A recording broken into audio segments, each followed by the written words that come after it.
नमस्कार, आप सभी का स्वागत है मेरे YouTube channel super trading Parveen में। रोजाना की तरह मैं आप सबके सामने आ गया हूं फिर से एक बेहतरीन और बढ़िया शेयर लेकर।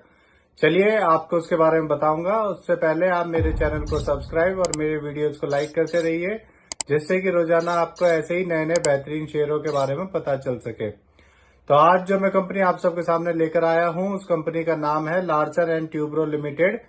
इस कंपनी में अभी अभी एक बड़ी खबर आई है। इस कंपनी को 1000 से 2500 करोड़ का एक ऑर्डर मिला है। इस ऑर्डर में ये कंपनी हरियाणा में रेवाड़ी में 750 बेड का एम्स हॉस्पिटल बनाएगी। इसमें 720 बेड टीचिंग हॉस्पिटल के लिए और 30 बेड आयुष हॉस्पिटल और अदर फैसिलिटीज के लिए बनाएगी ये कंपनी। ये ऑर्डर इस कंपनी के बिल्डिंग्स एंड फैक्ट्रीज बिजनेस को मिला है।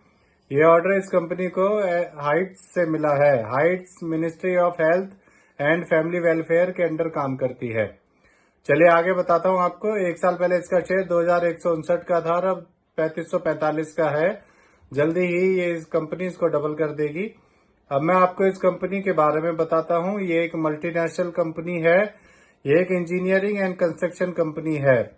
ये company infrastructure, hydrocarbon, power process, industries and defence, information technology and finance sectors में अपना काम करती है, डोमेस्टिक एंड इंटरनेशनल मार्केट्स में।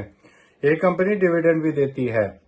अब मैं आपको इस कंपनी के नेगेटिव पॉइंट्स के बारे में बता देता हूं। इस कंपनी ने पिछले 5 सालों में 8.90% की पुअर सेल्स ग्रोथ दी है, जो कि इसका बड़ा नेगेटिव पॉइंट है। इस कंपनी ने पिछले 3 सालों में 13.6% की रिटर्न ऑफ इक्विटी दी है। ये इसका दूसरा नेगेटिव पॉइंट है। चलिए मैं आपको अब इसके फंडामेंटल्स के बारे में बता देता हूं। इसका market cap 4,88,563 crore, P ratio 39.86, ROE 15.63% और डेब्ट और इक्विटी 1.56 है।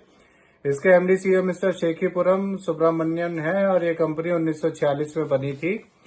इसमें एफआईआईज ने भी अपना हिस्सा बढ़ाया है। पिछले साल सितंबर 2022 में एफआईआईज का स्टेक इसमें 22.06% था और फिर हर क्वार्टर में बढ़ते हुए अब सितंबर 2023 में एफआईआईज का स्टेक इसमें 25.67% हो गया है। चलिए आपको इसके शेयर होल्डिंग पैटर्न के बारे में भी बता देता हूं। इसमें रिटेल का 39.82%, एफआईआईज का 25.67%, डीआईएच का 17.92% और म्यूचुअल फंड्स का 16.59% स्टेक है। तो इससे जुड़ी हुई ये नई खबर आई थी, इसलिए आप सबके सामने मैं इस शेयर को लेकर आया हूं। ये मेरी पर्सनल थ्योरी है। ये कोई शेयर सेल और परचेज करने की सलाह नहीं है, ना ही मैं कोई सेबी से रजिस्टर्ड फाइनेंशियल एडवाइजर हूं। आप मेरे चैनल को सब्सक्राइब और मेरे वीडियोस को लाइक करते रहिए, जिससे कि रोजाना आपको ऐसे ही नए नए बेहतरीन शेयरों के बारे में पता चल सके। और आज आपने देखा होगा कि हमारी शेयर मार्केट बीच में अप डाउन चल रही थी, पर अब लास्ट में निफ्टी 50 72 पॉइंट अप होकर बंद हुआ है। 70 प्लस ही बंद हुआ है। वैसे तो मार्केट का जो ट्रेंड है वो पॉजिटिव ही है, पर बीच में अभी 1-2 दिन पहले 200 पॉइंट डाउन गई थी मंडे को, फिर उसके बाद फिर प्लस गई। तो ये प्लस माइनस चल रहा है। अब बहुत जल्दी ही हो सकता है आप सबको 22,000 के लेवल देखने को मिले। तो चलिए अब मैं कल फिर आऊंगा आप सबके सामने फिर से एक नया वीडियो लेकर। चलिए कल मिलते हैं। धन्यवाद।